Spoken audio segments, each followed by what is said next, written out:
we are live. Welcome, everybody. Thank you guys so much for tuning in. Give me just a second. Make sure my settings are good.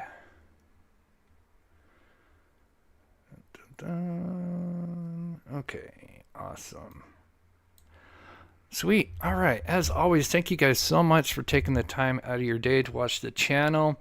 We're going to be covering the Sebastian Rogers case. Seems like there's a lot been going on, and possibly some new big updates coming soon. We'll kind of get into those as well. And then for, I'm sure, a lot of you that have been following this channel, I have been studying the lights video for a very long time. And after doing a lot of research, I had to kind of take a break from it because it's just, when you stare at something and, minute footage for so long, you just kind of get trapped, and you just need to take a break, and then eventually come back, and maybe you kind of spot something that you may have missed, and that would be the case today as I was working on a couple of different things. And yeah, it's kind of interesting. I don't know how I missed this, but then again, I'll kind of explain how I think I did. But again, is it like massive? Is it going to break the case? No, but I find it very interesting, and it will kind of explain a few things of why they labeled, the whole subject 1 and 2. How did they get to that conclusion, and why is one, why did they label one subject 1, which is on the far right, and the other one subject 2, and not vice versa, and much more. And I believe, in my opinion, one of those possible flashlights are possible people that may be involved if this is an abduction. I believe one of them I call the Scout. That is kind of why I have the thumbnail. But anyway, we will get into that. That'll be kind of in the second part of the show, but we will build up to that, of course. But as always, thank you guys so much again for the amazing support.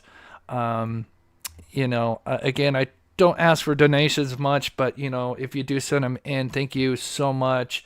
And I will try to shout out some people I missed on the last live here. But quickly, before we get started, we always like to give back by featuring missing people. Because there's so many out there, and so we attach them to these bigger cases like Sebastian Rogers. So real quick before we get into Sebastian Rogers, today's missing is Corey Caccaro.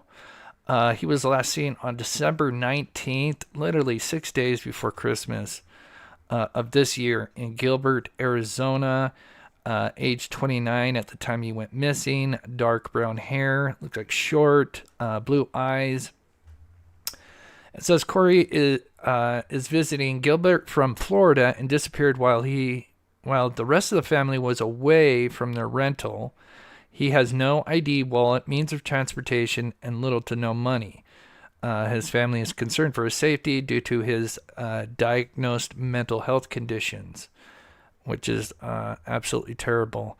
If anybody's in that area, here is the number, 480-503-6500 for the Gilbert Police Department. Again, this is Corey Caccaro, age 29, pictured here.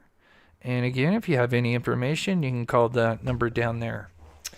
All right, let's get into it here, guys. Let me pull this up. I wanted to do a members live yesterday because it's been a while since I've done one, but unfortunately there were some things that happened behind the scenes, and we'll talk about here in a little bit, but it just goes to show that the amount of craziness that is going on behind the scenes, and to me it seems like desperation. And again, like I said, we will talk about it here in just a minute, but quickly I'm just going to play a 1-minute clip real quick just to make sure all my settings are running smooth. So I'm going to go ahead and play this clip for a minute. And then we'll get into the show. If you haven't already, please hit that like button, and we'll be right back. I'm just going to play this for a second, make sure everything's running smooth. Now, 2008 Traffic Court, 1008 Traffic Court, Commissioner. Caller advised this morning they was having a 15-year-old male talking to us. We have right now 3 blonde hair back my bed, but we're going to turn down. I'm going to be wearing a black sweatshirt, black sweatpants. You know, those have autism. It's the first time it happened. I'm going to be in the home before midnight. All the doors are locked at this time. Informer. Sebastian Rogers is a 15-year-old autistic teenager who lives in Hendersonville, Tennessee. He was last seen Sunday night on February 25th by his mother, Katie Proudfoot. The next morning, on the 26th, his mother went to wake Rogers up and get him ready for school, but Rogers was nowhere to be seen. Sebastian Rogers was allegedly wearing a black sweatshirt, black sweatpants, his glasses, and his keychain flashlight. They also claimed that all of his shoes were accounted for, which means he is most likely barefoot. His case has garnered a lot of media attention, which has helped get his tragic story out to the masses. There has been numerous searches for Sebastian Rogers, including a landfill search in the beginning, to groundwater and air searches. To censor myself, holy freaking crap, this can't be happening, where is my kid? Choice words were used. Like, you know, where the F is he, you know. I had looked through the house for him, because it was typical for him to get up and come and rummage for snacks and things like that, and he likes to dip behind the, you know, walls and watch, you know, and then he comes out after I come back and he likes to scare me. But,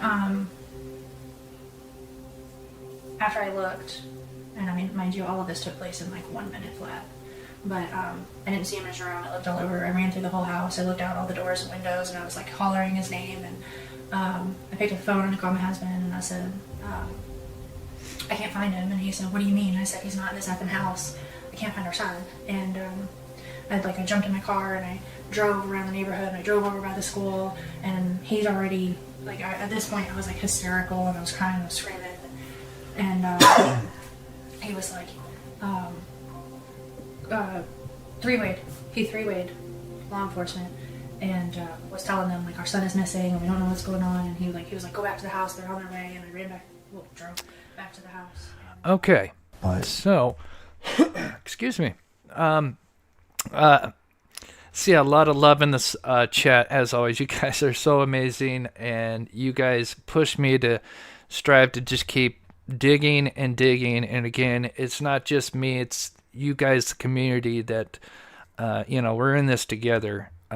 And you know, when we were working on the lights with the car, it wasn't just me looking at it, and you know, you guys were sending in clips that kind of helped, because you know, we were kind of trying to figure out, you know, what was going on with the lights and stuff. And again, so I just cannot thank the community enough for what you guys do, because it's not just me. You guys really lift me up, and it's a community effort. So a couple of things I just want to point out. Like I said, it'll be about the second half where we really get into the video.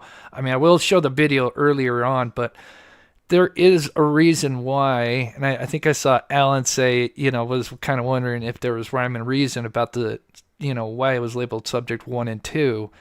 And now I'm pretty sure I figured that out. And again, I'll kind of explain it.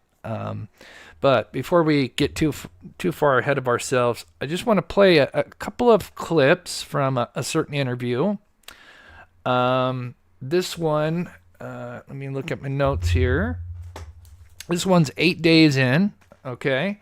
I think this is the first official interview they did.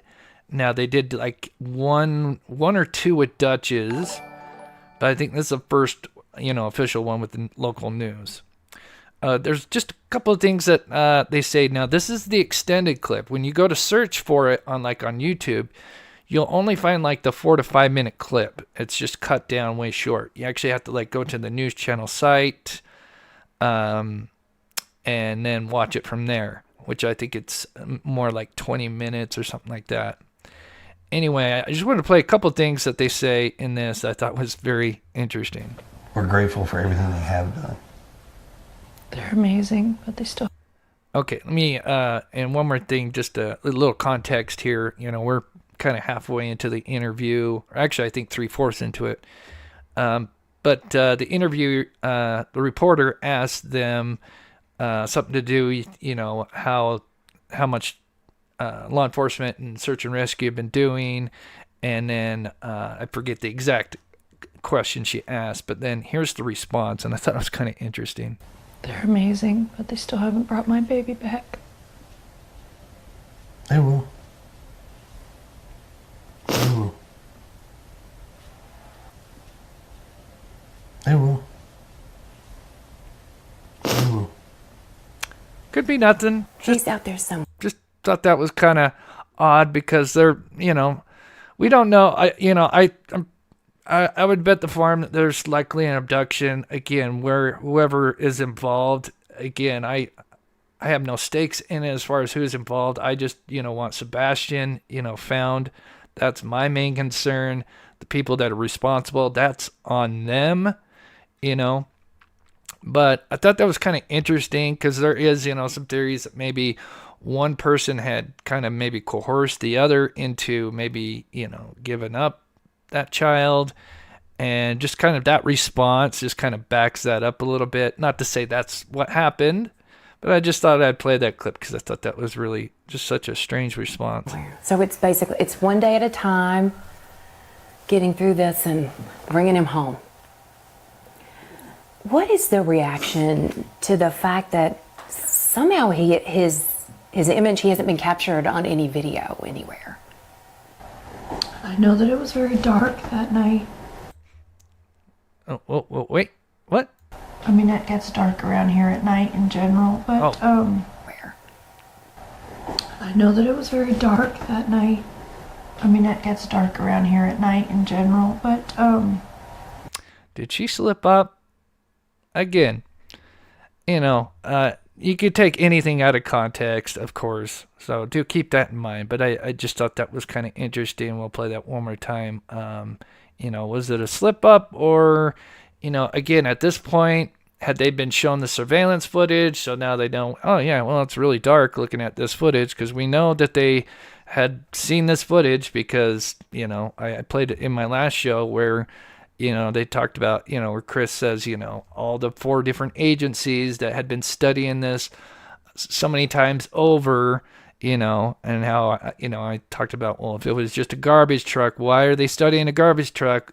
All these agencies, including FBI and TBI, when we know it's not a garbage truck. But anyway, again, just to kind of counter both sides, you could just say, well, maybe because she's seen the footage and knows it was really dark. But again, was it a slip up? Let me know what you think in chat. Where? I know that it was very dark that night. I mean, it gets dark around here at night in general, but so far we haven't found him on any camera footage to prove where he's at or where he's gone. I know that they're looking, and I'm asking everybody and anybody that has cameras, trail cams, stores. So true. To check, even from before he went missing, just to see if there's anything at all. Really? Okay, so I just want to play that last part one more time, because this is what you would expect, you would think, and if they had nothing to do with it, that, you would want to look, because, potentially abduction. Did someone follow them home, when they were out at Texas Roadhouse, because that's kind of the last public place they went to before coming home. And, did someone follow them? So, you would probably want to go back and search footage. That's what I would think if you had nothing to do with it. You want to look at every single angle. You're going to try to do anything. So this statement makes sense. So I'm going to play it one more time. Trail cams, stores, to check, even from before he went missing, just to see if there's anything at all.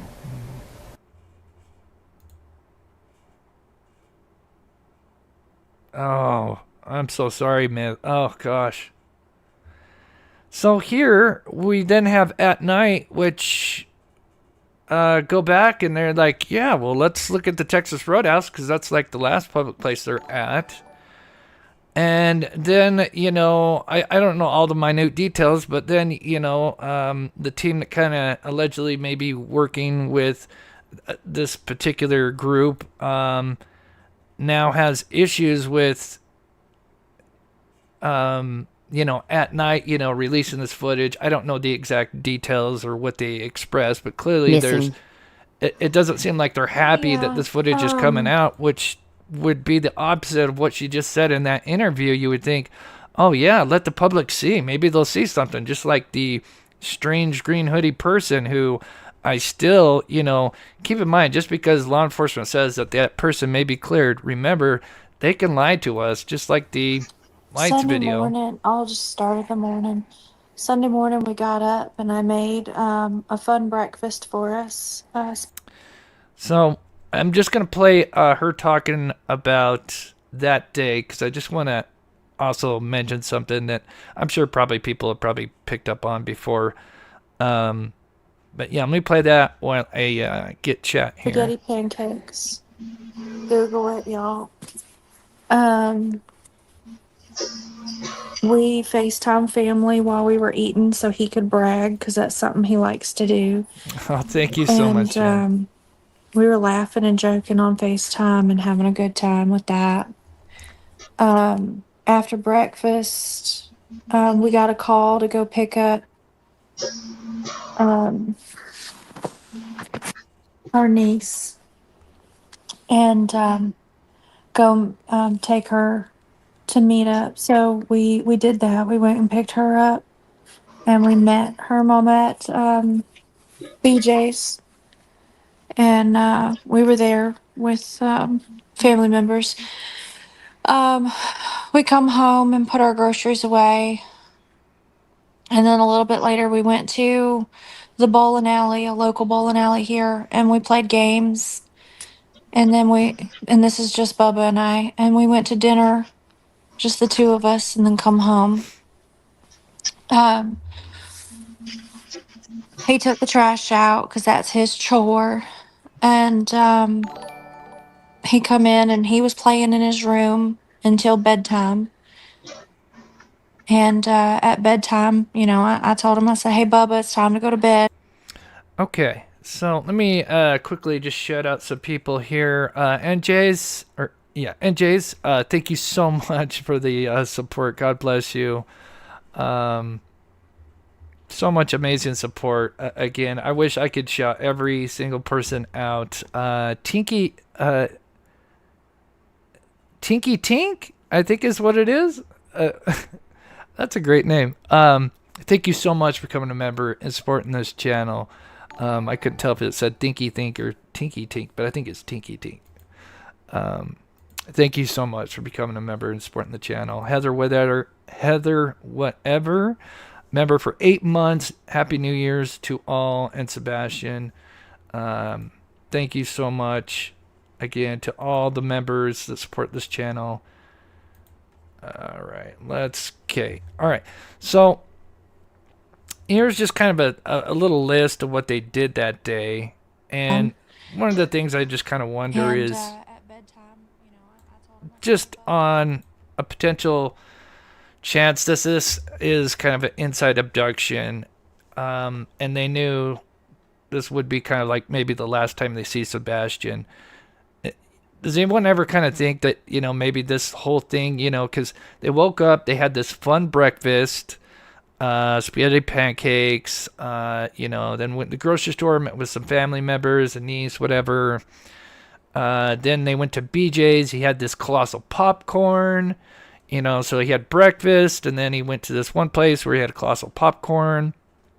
And then they put groceries away. Then he goes bowling, and I think they spent time at the arcade. And then to finish it off, they went to Texas Roadhouse. Now, you could just say, oh, that's just a typical weekend where they go out and do a bunch of fun things. Or is this kind of something where maybe did they know this was the last time they see Sebastian? And so this was kind of like, kind of get everything in, one last time before something happens. Again, just theorizing, but I'm sure people have thought about that as well. But yeah, Yeah, exactly what I was thinking. Yeah, with all that going on, he's going to the bowling alley, you got to eat all this junk food, and they go to Texas Roadhouse. Was it just kind of something like, oh, is this going to be like the last time? And so, yeah. And again, I'm sure a lot of people, yeah, last hurrah, whatever you want to call it. Yeah. And yeah, for those who are tuning in, we will get to the lights. I knew it'd take some time for everybody to kind of roll in, but we will get there. It's probably about 10, 15 minutes from now. There's a couple more things I wanted to touch on before we get to it. I understand there was a request for video, any sort of footage of Sebastian from earlier in the day on Sunday before he disappeared. That I don't believe we can comment on right now. That is not something that I believe we're privy to at this point with law enforcement. That is something I would definitely direct back to them. But I mean, there's all kinds of requests out there. There's thousands of hours of video that they are combing, and we're just hoping they'll find something. And I know this. And I don't know. To me, that just seems like a weird response. If it was, just a runaway teen, why he couldn't answer that unless, they found something that, led to more of a kind of a more to the side of criminal investigation. But I did think that was an interesting response. Appeared. That I don't believe we can comment on right now. That is not something that really I believe weird. we're privy to at this point with law enforcement. That is something I would definitely direct back to them. But I mean, there's all kinds of requests out there. There's thousands of hours of video that they are combing, and we're just hoping they'll find something. And I know this is so sensitive. What do you say to people who... Okay. So, like I said, we're going to get to the lights video here in just a minute. I still have major issues with the green hoodie person. Like this, to me, this is just major red flags. And, Jennifer Coverdaffer even said, that allegedly there's more footage. Maybe we'll eventually get to see it, where I think she mentioned that because we know Katie at one point kind of searches around as if she was looking for somebody. And not really just like scanning the room, just like, just kind of taking the view in, but really kind of, searching. But she kind of alluded to that somebody else may have been watching them, which would be very interesting to see, who that person is, and, does it relate to Green Hoodie at all? But, just one thing I wanted to touch on, and I know a lot of people have broken this stuff down, including myself. But it was very interesting. I wish I could shout out the channel. I think it was 1111 Clue something. I can't remember the channel. Maybe somebody knows in chat. I know it starts with 1111. But anyway, they broke this down even more, which I thought was very interesting. But as a female content creator that she is, she was kind of talking about, if I had a stranger just kind of standing by my car and, I'm walking out with my son, am I really just going to just go walk up to that stranger when you've got this tight space, unless you knew them, in some form or fashion, right? I mean, would you really? I mean, look at this person. This person is literally just standing. We know it's 2 minutes, more or less, by the car. And again, I'm not going to spend too much time on the Texas Roadhouse footage because we're going to get into the lights video. But I just wanted to point this out because I just want to remind people, even though they say Green Hoodie person is cleared, and to just remember that law enforcement can lie to the public, just like the lights video, where I think, that whole thing they didn't want out in the first place, but it did. And they kind of try to kind of, oh, no, that could be garbage truck lights or whatever. But let me know. I know there's probably a lot of women in chat, and Mama D. So someone said, Miss Q's at Mama D. Yeah, she's funny. I haven't watched a lot of her videos, but she she broke this down really well. Huge shout out to her. But again, you're going to have Katie coming out here in just a second. And you would think if this is a stranger, who's hanging around your car, and you're coming out and you've got this tight space, right? Are you really going to just walk up right to this lady, who if you have no idea who she is, and clearly are within feet of each other, inches maybe, inches at one point, probably even brush up against each other, with that amount of space, would you do that with a total stranger? Especially if you had your son, and you don't know who this person is. I mean, just look at her, just walk right up. And again, I kind of theorize, maybe it is just possibly maybe a homeless person that came by and maybe asking her for some money. But, it's interesting that she beelines it right for her car and then sits there for 2 minutes as if she knew that they were going to be coming out in 2 minutes. How would she know that, She gets there 2 minutes before they come out, the timing of it. Like, right, someone says, I'd be running the other way. Well, right, at the very least, you'd be like, okay, like, are you, what are you doing? Are you, like, walking between the cars, you're going to wait. One person's going to wait for the other one to, pass through. But I doubt you're going to actually walk up to each other. And then clearly, because now we see Green Hoodie come out, clearly, and I love how Mama D, if that's her name, she says, that they're literally probably brushing up against each other one way or another as they pass. And would you do that with just a complete stranger? And speaking with locals, this area it's not like it's kind of out in I wouldn't say out in the boonies, but it's not like heavy populated, So this isn't like a place that's known to have like homeless people, if that makes sense. This isn't like downtown LA or just even downtown, I don't know, Memphis or whatever. But, it's just kind of out in more rural area. So, and then on top of that, then the lady goes in, doesn't order anything, goes to the bathroom, allegedly, and then strolls out and leaves. Like, you cannot get any more just the night just before he goes, hours before he allegedly disappears, this happens. I mean, what are the odds? We have a lights video, that came out weeks or less than 2 weeks before or after he went missing, that clearly major red flags. And now we have this Texas Roadhouse footage that's been out for about a month now. Look at the house. And again, we have something, some kind of incident in this footage that, again, is just major red flags.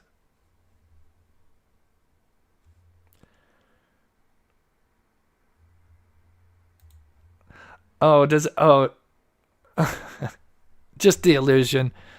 No, I'm good though. He's lit. His room is on the first floor, right? So his window is accessible from the outside. It would be, I believe, but I know law enforcement went around the house and stated that none of the windows or screens had been tampered with. And somebody emailed me because, I would love to know, and I've heard conflicting reports, and I know somebody mentioned earlier in chat about the backlocks, because obviously if he wandered out, it's likely he didn't go out the front because there's cameras pointed there, and we have lights. We've talked about that in the other show, so I'm not going to go too much in that. But, it would really, to know 100% what the back door is like. Is it just got a keypad lock, like the front? As a thug, if I heard something in his room I know I'd go check on him just because I want to make sure he's okay. I mean, he's got a medical condition that would definitely mean I need to go check on him just to make sure he's okay. Yeah, they were parked in the handicap. And have you spoken with his mom about that night at all? Have you had any sort of conversation, either just the two of you or with other people there? Have not had a conversation with her just alone, and probably won't. Why is that? Because every time I want to speak to her, I'm going to have to speak to Chris. Chris wasn't there. I don't know why he needs to be involved in a conversation about what happened that night. And if he was on a phone call, then maybe he can tell us what the thud was. It's a good point. How about the rest of the day leading up to the point that Sebastian got home? Who was the last person other than his mom to see him? And have you spoken with that person? No, I guess the last person to see him besides his mom would be, the waitress at at Texas Roadhouse. And the way he says that just makes me think that, he had nothing to do with it. He's on the outside, and, was at work. But I think that was very interesting the way he mentions that. He's like, yeah, well, the last person would be probably the waitress at Texas Roadhouse, which, again, if you think that if all parties were innocent, you would think especially the stink feet would, be open to any, surveillance footage from that night before he went missing to see if, if it was abduction that's outside, that wasn't involved with the family, that, someone might have followed them home, and they would be happy for the public to maybe, because the public is your best resource. I've mentioned that time and time again. Best example lately is the CEO thing. So anyway, moving on. And now we've got 1,300 in here. We're going to get into the lights now. But again, even though there was allegedly a statement that came out saying that this green hoodie person has been talked to, I mean, maybe they have been talked to, but maybe they haven't cleared them. So again, keep in mind that law enforcement can clearly lie to the public or deceive them just to maybe protect the investigation. So you always have to kind of keep that in mind.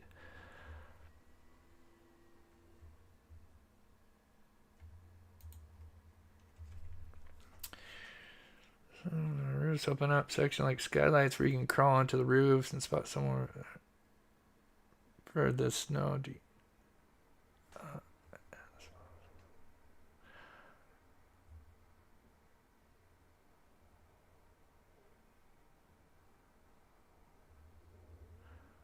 Oh, interesting. Thank you, Leslie and Billy. Good to see you in chat. I thought that was kind of referring to the case here at first, but thank you so much. Yeah,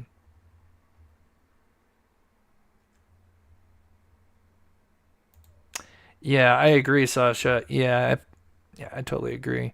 All right. Okay, let's move forward here.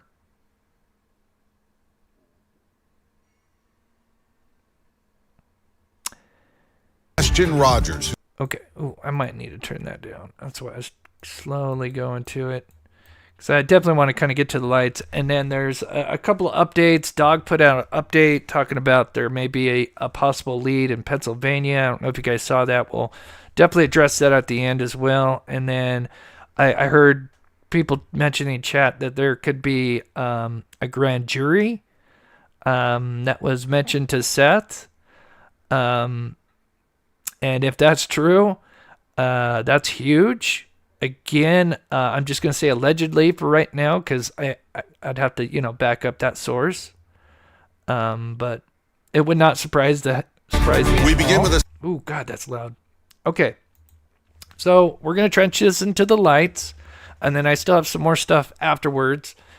So I want to play this clip first. Now, again, what I mentioned earlier, when you look up Sebastian Rogers and you're looking for, interviews and stuff, just anything about Sebastian Rogers, sometimes you're going to get clips, but they're shorter clips of a bigger, obviously a much bigger clip that they had released somewhere else, and that's just kind of part of YouTube and just how sometimes they'll do an interview and then they'll have a segment, and then even though they've already released that segment to YouTube, they'll then kind of cut it up even shorter to like 3 minutes or under 3 minutes, particularly, and then upload that again. And then sometimes that video will do much better. And then so when you try to research something, that video will come up first.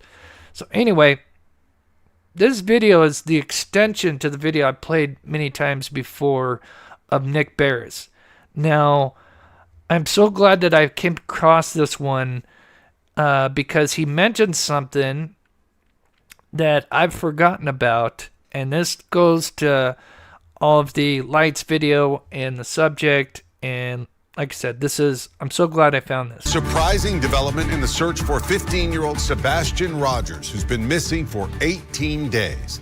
An exclusive look at new video evidence. Thanks for joining us here at 6. I'm Rory Johnson. And I'm Hunter Hoagland. A lot to get to here tonight. Authorities have scrutinized home security video from that Hendersonville neighborhood, trying to learn what happened to that teen with autism.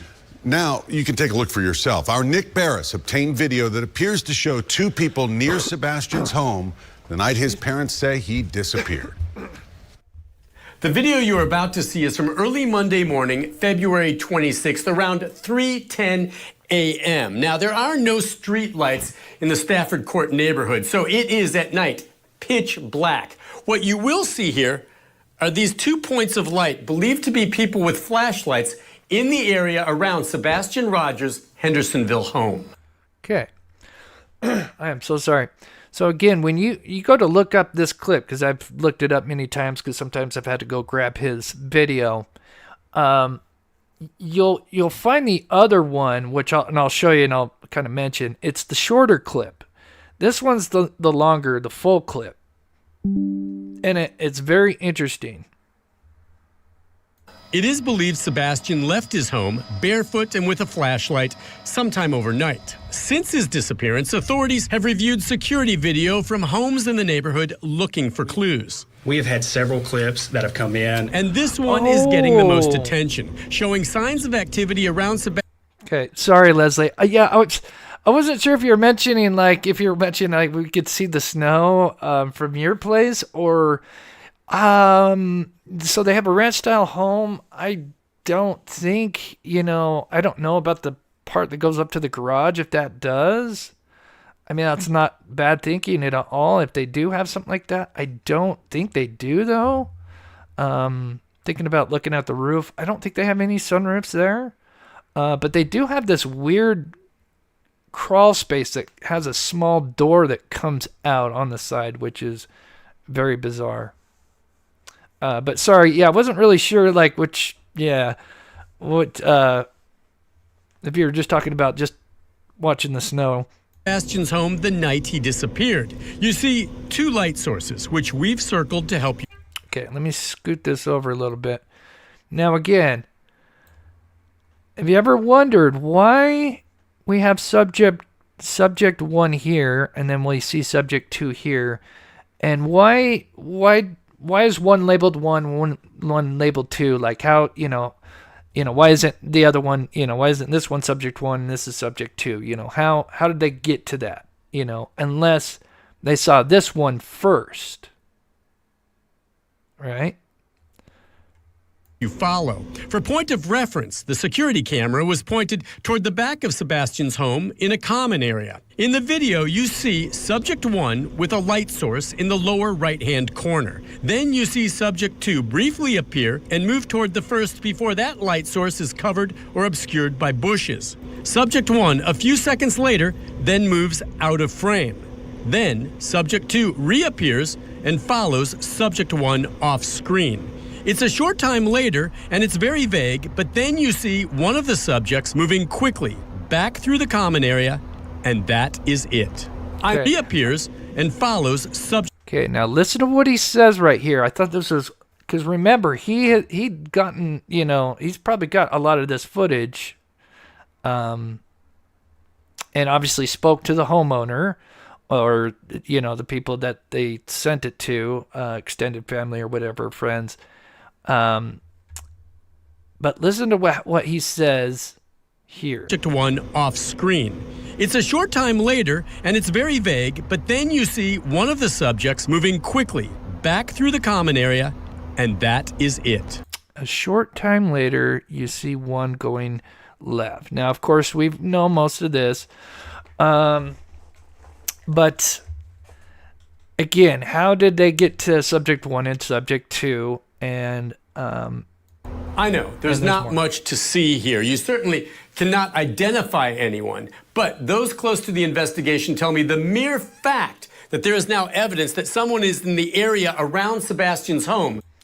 And listen to what all the little hints he says around Sebastian's home. He literally shows on Google Maps or Google Earth, you know, the what he calls the common area between, you know, the backyards and everything. Is significant.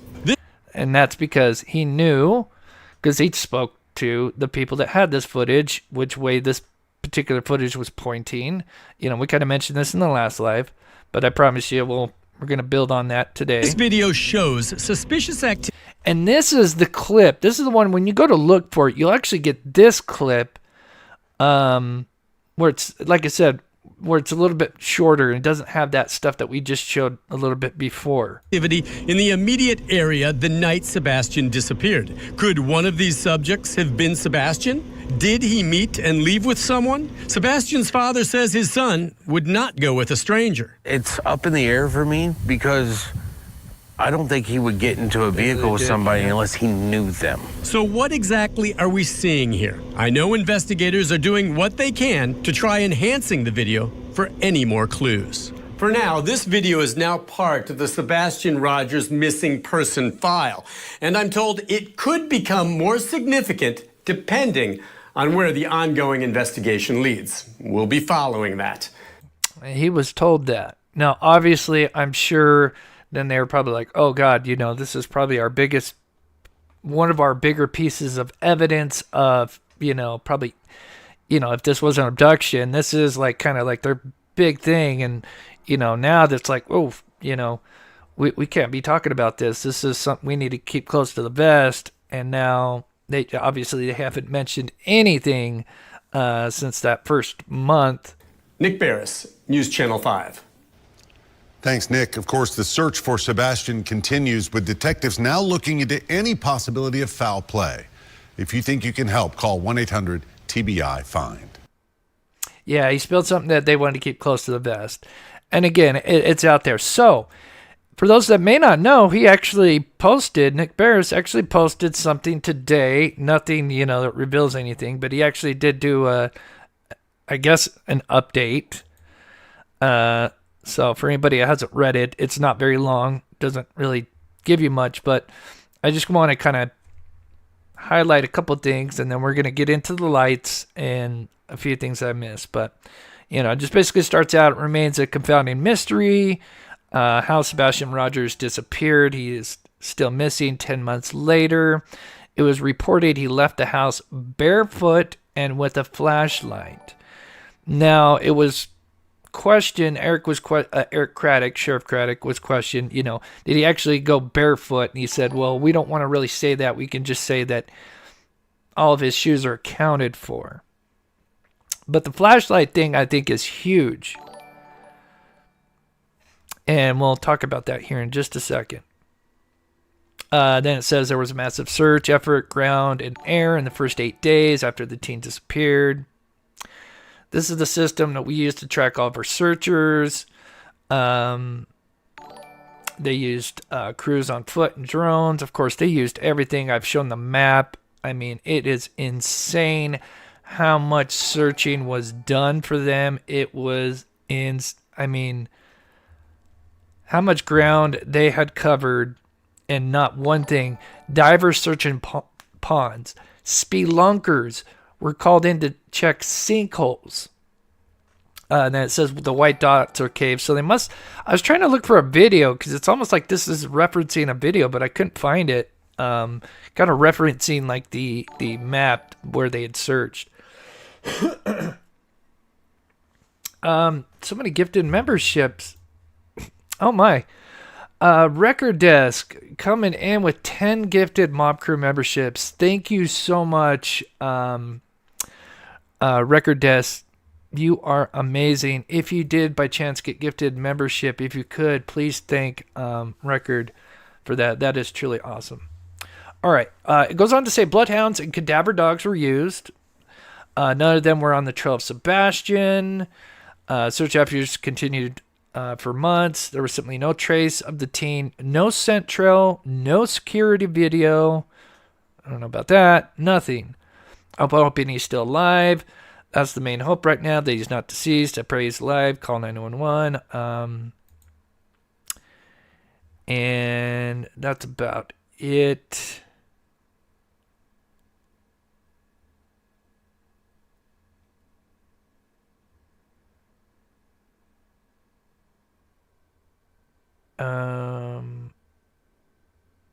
Okay. All right. So I'm just going to play the video for just a second. And it kind of explain, because you really got to kind of understand that the order of events that happen is we have Nick Barris that got video footage. Now, how much footage, I don't know, but he clearly got a decent amount. Probably during the time where there's flashlights moving and the car. Obviously, he had to have known about the car, but I think he just probably knew that even just mentioning the flashlights was already probably a big deal, and probably didn't want to mention the car because he probably even got maybe in more trouble than maybe he already gotten by releasing this. After that, then there was somebody, I'm assuming that was attached to somebody that had this footage and released 3 more clips. The first clip is this one here. Now, I originally thought this was just an extension of the Nick Barris footage, and I'll explain why here in a bit. But it's not. And this is where I'll explain how they got to subject 1 and subject 2. And in my opinion, there is what I call the scout. Just because of where I believe they are positioned. I think they're positioned in a very unique spot that they are kind of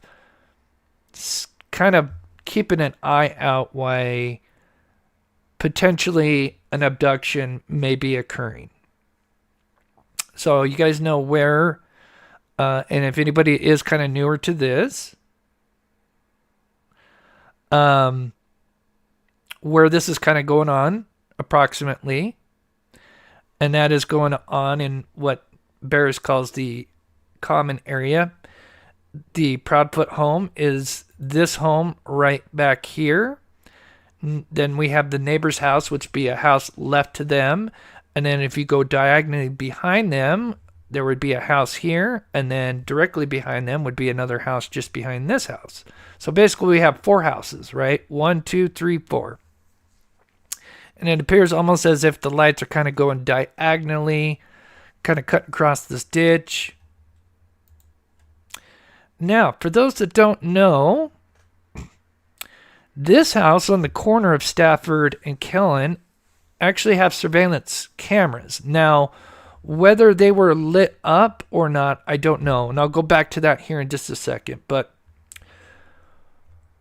to kind of explain how I was able to kind of get the order of everything is I had to go back. Like I said, I've looked at this footage so much, hours and hours. Of course, you guys know. Well, what I wanted to show you real quick is I took the same footage and I took another overlay of it and I flipped it because where the floodlights are, where I believe are the garage, above the garage next to the Proudfoot's home, which is kind of one of my anchors, I would call them. Then we have this light, which is to the right. Now, if we look at just at the behavior of the 2 lights, we can kind of tell that there are some similarities as we let the video play. And to me, those are most likely since these share kind of the same properties as each other, obviously I'm pretty sure these are floodlights and not landscape lights. For those who don't know, landscape lights usually have 50 to 300 lumens. Obviously, you could get any lumen, but these are the average lumens for your typical yard, where you may have some flowers or garden or something. But, I don't know if you're going to be using a floodlight, not to say you can't. But anyway, floodlights, they typically run more around the average of 1,600 to 4,000 lumen and even higher, which are why we probably see these as we do.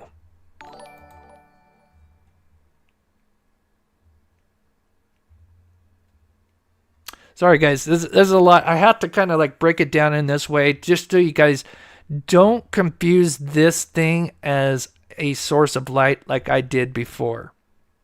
And I'll explain why I was kind of able to figure out more of the order of what's going on.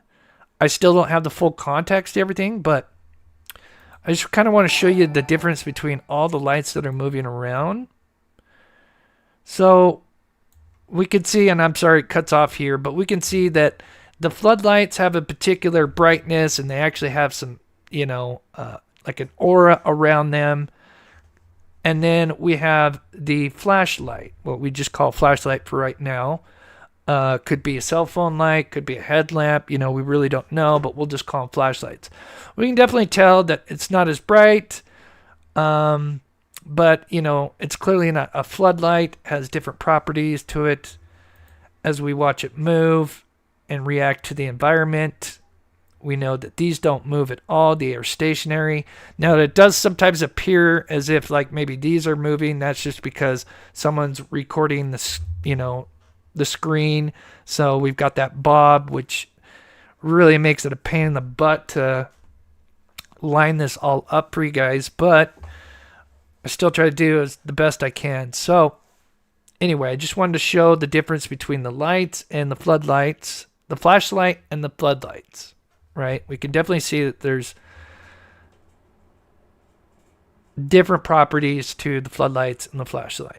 So the best guess that I can give is we have the floodlights over on the garage here, and then this light that's just barely on the edge of the surveillance footage, I'm assuming is this home here.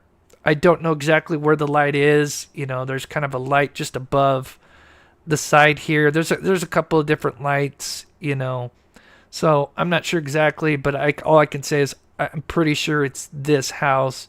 Where it is exactly, I'm not 100% sure. So, and then of course we have the lights crossing over the potential abduction. So let's just remind people one more time, and then I'll get into the order of the lights and explain why we have subject 1 and 2 and how they were labeled in the first place. To the right, they go all the way down the side of the house along the fence. So they went to the back side, or that right to the north. If you're looking at my house. Okay. These were, he said, 8 to 10 scent dogs came in. And I don't want to get too much in the scent dogs, but he said about 3 to 5 of them went diagonally and then went up killing. And then there was, I think, 3 of them out of a different group that did the same thing, did a diagonal thing. The main important thing is the diagonal part, is what I want to kind of reiterate, is both groups allegedly did the diagonal. One then went up killing, and then the other one went down south killing. It's going to be the right-hand side.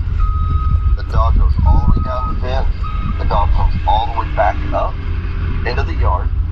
And then it cuts diagonally to the house next door to us. Yeah, I know. I've gone over this before, but I just kind of want to reiterate this because this is going to kind of line up with everything. This is kind of like the totality of everything so far that I've kind of discovered. Through their backyard. Because what they used, obviously, with the scent dog is they'll have an article of clothing or something that's Sebastian's. and then have them sniff that, the dog, the canine, and then see if they can pick up his scent. And I know that it's been a mess when it comes to the canines. Did they even get a scent at all? It's been back and forth. In my opinion, I do think they did at least get a hit at the very beginning. That's just my opinion, of course. I think it's very odd and major red flags that he says that they go diagonally. Because right after he says they go diagonally into his neighbor's backyard, then he says he shoots up Kellen. And then another set of dogs, after they go diagonally, then go south. Which tells me that probably that main scent stopped right around here after they went diagonally. And then the dogs just tried to maybe pick up a scent. And, so you had one group of dogs going north. The other group of dogs went south. But there is something that's mentioned by one of the canine dog handlers. And I'll pull that up here in just a second.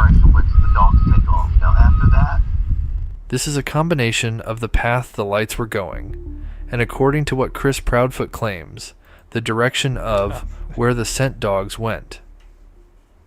In my opinion, it's clear that they are taking the same exact path, according to my overlay, this is Chris Proudfoot, and what the neighbors have mentioned, they all line up. So this is why I really wanted to show you guys today this video and what I've discovered, because this could possibly reflect. I'm not going to read that just because I don't want to get in trouble. Not that what you're saying is going to get me in trouble, but I just have to be careful with what I say. But I promise you, this is going to come full circle. Is this just some crazy coincidence? I believe not. And then it cuts diagonally to the house next door to us through their backyard. And then it cuts diagonally to the house next door. So let's read what they say here. And there's really one main point that I want to get to on this. Our dogs are scent specific. We have scent articles from the home, which obviously I just mentioned. Makes sense. You're going to have an article of clothing of the missing child, teen, whatever, and then you're going to try to pick up a scent. Max is a canine with the Sumner County Sheriff's Office. Max was the first canine to track Sebastian's scent, allegedly. Max tracked to the construction site next to Sebastian's home. Lost the scent near the cemetery bordering the construction site. And then it talks about that area there. And I can show you that here in a bit. But this is the main point. When a specific scent is abruptly lost by a canine, that suggests the person being tracked got into a vehicle and left the area. Again, now that just says it suggests, doesn't mean that's what happened. But when you have 5 dogs that allegedly went, kind of did the same thing and went diagonally, and then 5 of them after that went up killing, and then I think what he said, then another group with 3 of them did kind of the same thing, except instead of going up north, they went south. Telling me that really the 8 dogs all did the diagonal thing, but after that, it was kind of like they may have lost the scent, and now, which means maybe he got in a vehicle. All right, so now we come full circle to address everything. Let me get caught up in chat here.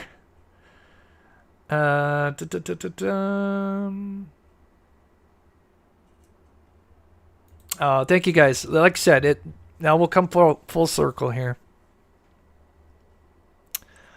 All right, so I kind of explained the order and how a bunch of videos came out. We had the Nick Barris video. Then we had 3 more videos come out after that. This is video 1. Now, I thought video 1 was just an extension of Nick Barris's video because of what happens in it.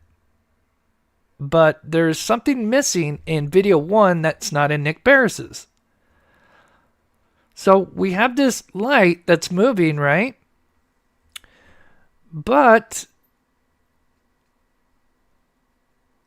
the issue is we don't have a secondary light. Actually, I should have probably put this part second, not to confuse people. But if we see here in Nick Barris's video here, we see that we have one subject and two subjects. We have two lights that are moving in his video, right?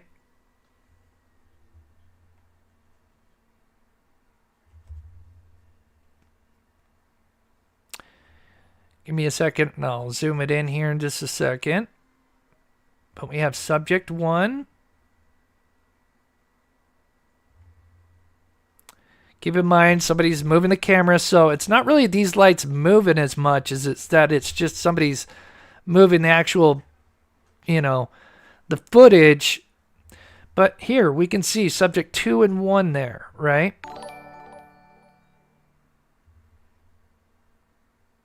I promise you this will make sense. And I'll pause it here in just a second. But we have subject 1. We have subject 2. And it has that kind of fade in, fade out. And then, it kind of comes back in. Eventually, kind of subject 1 kind of comes out of view, which I'm not even sure if they really moved as much as maybe they just kind of zoomed in a little bit more. Because as you can notice, this is moving around. So as you can really see, subject 1 is really almost like stationary. Now, so if we go back to video 1, right? So the next video that's released in order after Nick Barris, right? Let's look at this. And I'll explain why I thought this was just really extension of Nick Barris's video, just in full view. Because obviously Nick Barris' video is filmed very close up. Notice, let me know in chat, but if you guys notice, there's only one light moving. If this was an extension of Nick Barris's video, we know when the light is moving, we should be able to see subject 1. If there's 2 subjects right now, we should see another light appear. Right?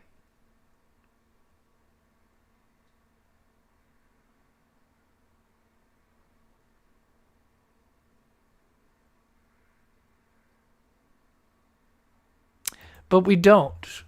We only see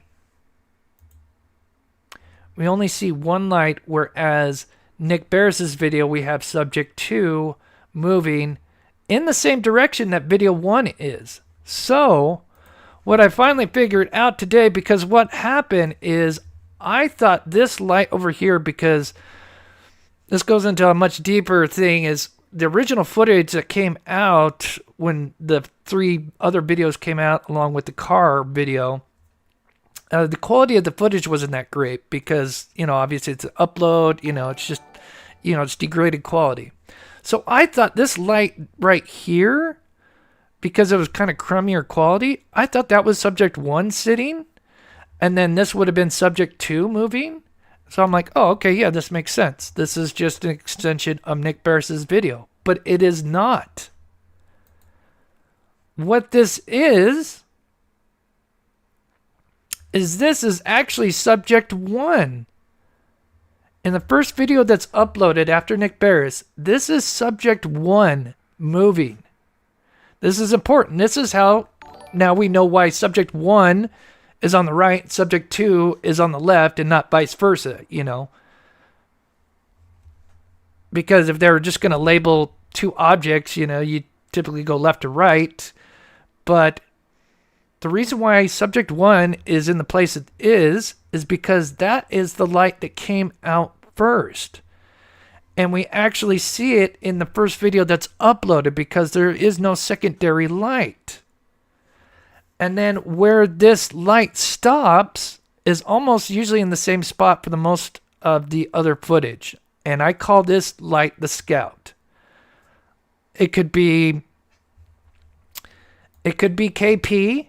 Obviously, I'm not going to name any names. But I promise you, this now makes so much more sense. So again, we look at the area around here, and I'll pause here in just a minute, get to chat, and if you guys have any questions. But so look at this area. They have a camera there. Now it's pointed down pretty the angle of that surveillance camera. So they have a surveillance camera there, but it's kind of pointed down, right? So assuming this was an abduction, inside or outside, I'm sure they would have probably done their due diligence and surveyed the area. Then we also have this surveillance right here, which is looking at the front door, well, their front porch, but it's pretty angled down as well. It's almost like not focused on the street as much as it's just focused on the immediate vicinity. So now let's put this all together and explain again how they got subject 1 and subject 2, and why I call subject 1 the scout, because of the position they're in. And now knowing more, because I thought maybe just one person had come out of the home, probably carrying Sebastian out, but that may not be the case. We may actually have had 2 people at the home before they even came, before this all happened, meaning a certain somebody could have been there. So now, one more time, video 1. We zoom in. We see a light moving. Now notice, we do not see another light to the right or to the left. Remember, Nick Barris's video has, one light that's more or less stationary and then kind of drifts off. Well, when that subject 2 is moving, but it does have the same properties as if it was moving through, like behind bushes or through a ditch. It fades in and out as if it was moving, the light is being obscured by things. So this is really subject 1. And then it hangs out in a particular spot. Now I overlay Nick Barris's video, which now I think is now in the proper chronological order. So we have subject 1 come out first. Then we overlay Nick Barris's video. And believe me, it's a pain in the ass because his stuff is floating around, but I do try to line it up. And look where subject 1 is almost right where we had left him, not far from the floodlight on the right. And so now we have subject 2 going to kind of make that same path as subject 1 did.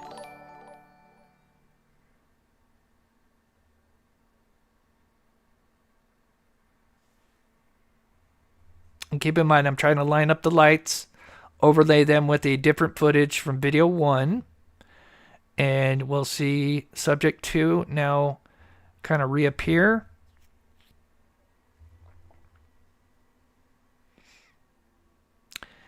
And so there we have it. Now we know why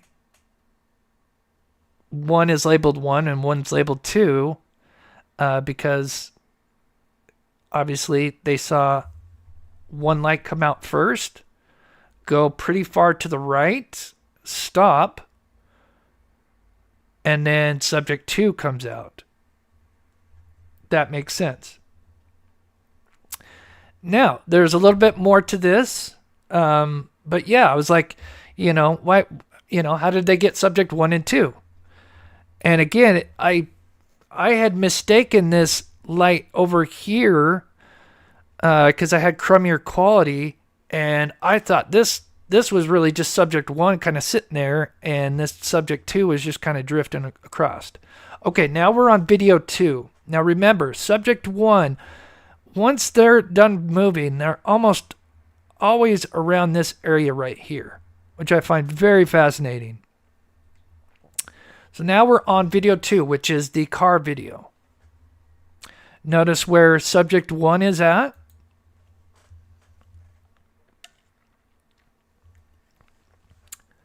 Highlighted here. Notice the distance from the floodlight from the house on the right. Just before the lights come on the car, they are positioned there.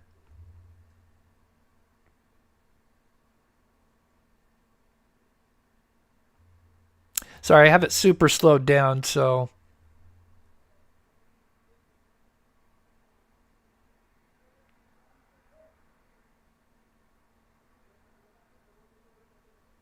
All right, here we go. So notice it sits there. The car is going to turn on. Now, I think it's possible that they may have paused it. I'm not 100% sure. But notice this light does not move as if it's waiting. And we know that's one of the flashlight lights. That's not the floodlight. And that light is just right where it almost left off when we kind of put everything in chronological order, right? So, and to me, I call this the Scout. And to me, I think it's possible, but this could be KK, as a certain person calls them in chat on their channel. I love it. But to me, now knowing that subject 1 came out first and then subject 2 means that maybe a certain people were at the home when they claim they weren't. Then we have video 3, which is unfortunately the video that just shows a light that scoots across back to the home, which to me is the Scout. And in my opinion, if it's an inside job, would likely could be possibly KK. You guys know who I'm talking about. Because now you have done the transaction or whatever, and you know that person moves at a pretty decent pace.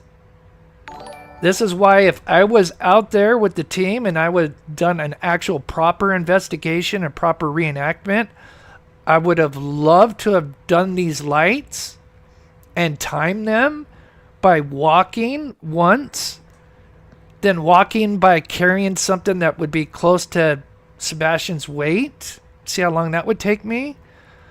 And then also go the other way and kind of go at a faster pace and maybe try to jump the ditch and see what that would look like. That's what I would have done. And of course, I would have done a million things with the car just to figure out what position that car was in. You know, why are we seeing the lights the way we are? Oh my God, I would have done a million things just with the car alone. But of course, they didn't want to do any of that because they don't want you to even think about the car. Anyway, In the video, you see subject 1 with a light source in the lower right-hand corner. Then so let me get to chat subject 2 briefly appear and move toward the first before that light source is covered or obscured by bushes. Subject 1, a few seconds later, God, I got so much. moves out of frame. Then subject 2 reappears and follows subject 1 off screen. Is a guy? It's a short time later. Yeah, I'm not sure. But then you see one of the subjects moving quickly good question. back through the common area, and that is it. I know thank there's you, Karen. not much to see here. You certainly cannot identify anyone, but those close to the investigation tell me the mere fact that there is now evidence that someone is in the area around Sebastian's home is around Sebastian's home. Again, I know we kind of touched on this before, but now we kind of know how they got subject 1 and subject 2. And again, that is something that has definitely bothered me. It hasn't been at the top of my list. But as you can see, this quality is much worse. And this was kind of the quality I was working with. So as you can see how fuzzy this light is, which now we know is the floodlight. When I was first working with the footage, I had this kind of quality. And so I thought this was subject 1 just kind of sitting there, because we know in the Nick Bears video, you know, subject 1 for the most part is just kind of hanging out. And then kind of moves a little bit, but I do also wonder if it's just part because they're zooming in a little bit as well. So yeah. Wow, we almost have 2,000 people in here. I didn't even, like I said, I get going. I try to want to explain as much as I can because spend hours and hours looking at this, and like I said, it's always good to take breaks and then just look at something else and then just come back with fresh eyes, fresh new perspective. and something sticks out to you, and it was like, holy crap, it was right there in front of me the whole time that the chronological order of stuff was not quite in sync with what I thought originally was. But there's a few more things we'll go over here. Cynthia, thank you so much, for becoming a member, supporting this channel. You got a 2 by your name. Thank you so much for renewing the membership, if that's what it was. Diana, we only have one life. I like that. Yep. Thank you so much for supporting this channel. You are a legend. Sorry, I've got people screaming outside, so I'm getting distracted. Thank you for your amazing work, says Fixin2. Thank you so much for the support. Random the Dime, thank you so much for becoming a member. Clutch them pearls, Justin, there you are. Keep up the good work, brother. Truth always prevails. Sebastian Army, hope 2025 is amazing for you. Same goes to you, Justin. Thank you so much, and thank you so much for your hard work, and love your videos. Thank you so much for becoming a member. Truly, guys, we got to keep spreading the word about Sebastian, and stay true, and not become bullies, and because there's a lot of disgusting stuff that's going on behind the scenes, which we still need to address, because it's truly gotten out of hand. It really has. Lydia Loves Jax, thank you so much for becoming a member. Alan, thanks, Chris. Hope everyone has a great, safe new year. Be careful driving if you get out. If you plan to party, use Uber 2025. Great tips, Alan. Thank you so much, as always. Lisa K, becoming a member. Thank you so much, Lisa. Sorry it's taken a minute, but I have to shout everybody out. Holly S, I wanted to say Holly. Thank you for explaining this, Justice for Sebastian. My pleasure. It's amazing, like I said, that you look at something probably, 50 plus hours at least on these lights. And, I don't know how I missed that. But then again, that's just what being tenacious is, you just got to keep kind of digging at it. Member for almost 2 years. Yay, Chris. Thank you so much. You guys are truly legends for the support. All right, a couple more things I just want to point out. So, don't you guys think it's odd that he manages to take his flashlight, allegedly, right? Manages to take his flashlight, but yet, if he's going to prepare to run, he takes a flashlight, but yet he doesn't take his shoes?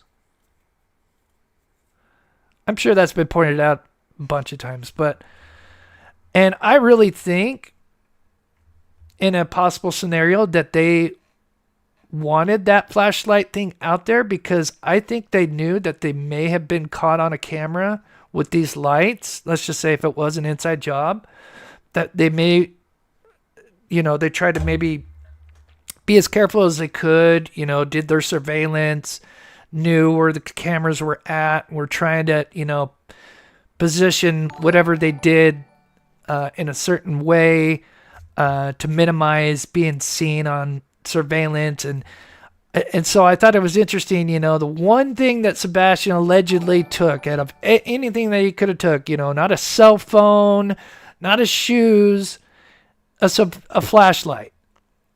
Was that to kind of maybe try to cover their butts when they knew as potentially that when people started looking at surveillance that maybe one of these cameras might have caught, some lights moving around, but maybe didn't anticipate more than one light being seen. And they were like, oh, shit, well, that's not going to look good if we got two lights moving. It's one thing if we had one light moving, you could, keep with that scenario of, yeah, he wandered out with a flashlight. There he was. There's a flashlight. But now that you got two moving, well, now that kind of, botches that. Then you have their team, which I find very interesting. If you look at the field of view that they claimed, which I've debunked to no end, we know this is a joke. I again, I want to move on from it, but I just have to touch on this because it just kind of relates to everything that I'm talking about tonight. Is I do wonder if that's what they originally thought this camera was positioned to. Does that make sense? If this was an inside job, they went and they studied the neighborhood and their surveillance cameras. They knew they couldn't go out the front door because they knew across the street they had a neighbor that had a camera pointing directly at their house. So obviously they didn't want to go out the front door. Plus, that wouldn't look good anyway because, there's probably more, just potential things to go wrong, and, do an abduction right in front of your house. So then I'm sure they scanned this area, did a little, scouting, surveillance, whatever you want to call it. They looked at this house, noticed that these cameras are more or less pointed down and not really out to the streets, at least from what I could tell. I could be wrong. These cameras do, they do have some pretty good field of view, more than some may think. And then the big one is, so I think they probably knew that these cameras are here. And so I think that's why they were working with having that scout behind this house somewhere in this area so they could look at this direction and this direction. And then I think they definitely scouted this. This is just theory, speculation now. We looked at evidence. Now I'm just kind of building a theory off the evidence that we do have. Is it possible that they thought that this camera didn't have as wide a field of view and really did think that, what their team has claimed that field of view is, and that's why the car did park where it did. And they botched it because they didn't realize that this camera actually had a much wider field of view than they originally thought. And so they kind of like, oh shit. But again, isn't that just is that just another coincidence that the team is trying to kind of push this narrative of that's the field of view? And, forget about the car that was seen right here off Stafford, just off, Kellen here. And all the lights that are going on between the common area. So, anyway, just a few more things to end on here. So I wanted to go live yesterday, but I had to do a bunch of research and I had, an unfortunate phone call. And this came out today, but this happened yesterday. And if anybody's wondering if this is, if this stuff is true, this is absolutely true. And I'm going to tell you because this is terrible. So at night has uncovered disturbing reports from residents in the neighborhood where Sebastian Rogers disappeared. These reports highlight a troubling escalation of pressure tactics and fear targeting families in the area. Reports from the neighborhood include, number one, family relocation due to fear. One household in the Stafford Court area has vacated their home, opting to stay in a nearby hotel after experiencing intense fear and intimidation. Yes, that has happened. And that was one of the reasons why I did not go live yesterday, is because I had to speak with people who know some people and hear about it and then have to help them. And then we have threats to a second family. Another family remains in their home, but have expressed significant fear of opening their door due to intimidation. Yes, this is happening in the neighborhood. This is disgusting. Absolutely disgusting. And I can guarantee you these people, and they know who they are, it's being caught, and for anybody that is in that neighborhood, I would say get surveillance running. If you do not have surveillance, get surveillance going. If that's something you believe that you may be in fear of, definitely get some cameras. because your best evidence is going to be obviously footage. If you're, harassed in any way, if you have people, pulling up to your driveway or up to your doorstep, obviously footage is going to be your best friend. But this is happening. I'm not going to mention who. I'm sure some people could probably come to a conclusion on what likely side of, the coin this is happening to. And, yeah. But it is happening. I couldn't believe it. I feel terrible for these people, It's truly just unbelievable. Just one last thing. So we have Dog that put out a post here. Actually, two more things. So Dwayne said, Delco, the fight for answers about little Sebastian's disappearance is now moving from Tennessee to Pennsylvania. So they possibly have a lead going to Pennsylvania. Interesting. I haven't looked at the tweet. I don't know if there's more details than that.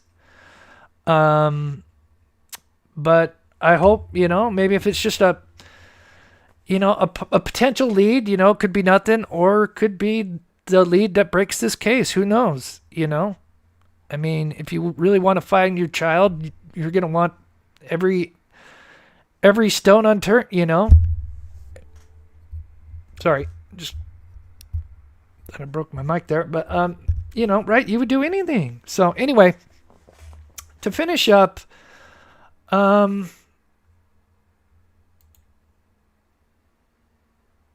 yeah, Clutches, in my opinion, feels like people are actively trying to help KK and Edgar more than they find Sebastian, yeah. And we've talked about the whole, because like I said, I've helped a few families, and I always go back to the whole Candace Cooley thing where, where the mother was literally being harassed on YouTube by a certain creator and PI, and you know what she did? She literally went on that channel. They hashed it out, and then she was literally on that channel a lot of times, almost weekly, putting out information, and they, put aside their differences because they knew, they're like, oh, well, this mother clearly has, nothing, she had no involvement, and wants to do anything that she can to find her son. And she was on my show. She was on, anything she could be. But we don't see that from, a certain somebody. So anyway. And then one last thing. So I don't know where to look, but there is claims that apparently there is a grand jury happening. Does anybody know if I could find a quote? I think that'd probably be the most biggest news out of anything, to hear that a possible grand jury is happening in the Sebastian Rogers case. All I know is that was told to Justin, I believe, that's in chat, by Seth. Maybe he's already elaborated on it in chat. But yeah, that's amazing if so. Yeah, KK, also, we'll say allegedly. I have to say allegedly, but yeah, who would do that if you have nothing to do with your disappearance? Unless there's a slim chance that, like I said, there's that one little part that I played at the beginning of my show where, you could say there's a minute chance that maybe it's Edgar who's involved and he's pulling all the strings. Not to say that, maybe she's still involved, but maybe not as much as, maybe it was him and, pressured her. Still, that doesn't make it okay for her. But, anyway, this statement here is kind of like, definitely raises a red flag. We're grateful for everything they have done. They're amazing, but they still haven't brought my baby back. They will. They will. So. They will. They will. So, anyway. Thank you so much, as always. Thank you to everybody. I wish I could get to chat. I mean, I usually try to do a show so that way people that don't, they're not in the live can, rewatch it, and I'm not spending, 2 hours speaking with chat. Not to say there's nothing wrong with that. Everybody has their way of doing their thing. Allison says, "You are my go-to for news, sir." Thank you so much.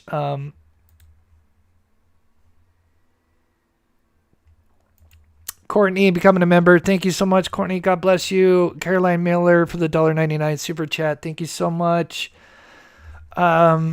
And I just wanted to shout out Joseph, Michelle, and Joel for PayPal and Venmos. I think those are from last week that I missed, or my last show anyway. Huge shout out to them. I do like the nicknames, because I think at this point we do kind of have to be careful, because it seems like they're desperate, and yeah.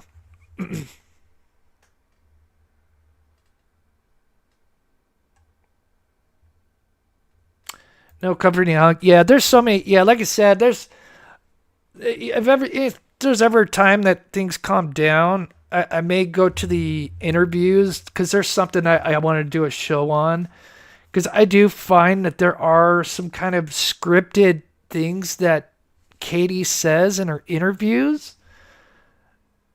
Certain key words that she says, not in every single interview, but I've got them written down. Oh, you probably can't see. God, that just looks white, doesn't it?